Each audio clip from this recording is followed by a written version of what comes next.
ए जी दिलवा के बतिया बताई कैसे। ए जी दिलवा के बतिया बताई कैसे। पियवा रुसल बाए ननदो मनाई कैसे।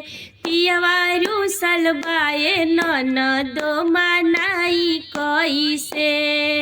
मनाई कैसे हो मनाई कैसे।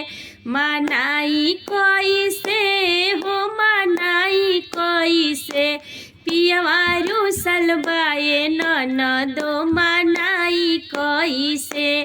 पियवा रुसल बाए ननदो मनाई कैसे। दुई दिन के रुसल पियवा खाना वो न खाए। दुई दिन के रुसल पियवा खाना वो न खाए। आगे पीछे डोली पर पास नहीं आए। आगे पीछे डोली पर पास नहीं आए। ए जी टूटी गइल चूड़िया खनकाई कैसे। ए जी टूटी गइल चूड़िया खनकाई कैसे। पियवा रुसल बाए ननदो मनाई कैसे। पियवा रुसल बाए ननदो मनाई कैसे। सासु मारे तानावा गोतिनी मारे तानावा। सासु मारे तानावा गोतिनी मारे तानावा। ए जी बाली उमरिया समझाई कैसे।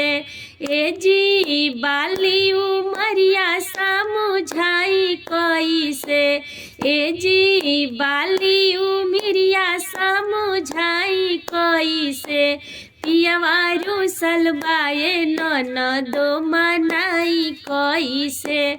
पियवा रुसल बाए ननदो मनाई कैसे। मनाई कैसे हो मनाई कैसे। मनाई कैसे हो मनाई कैसे।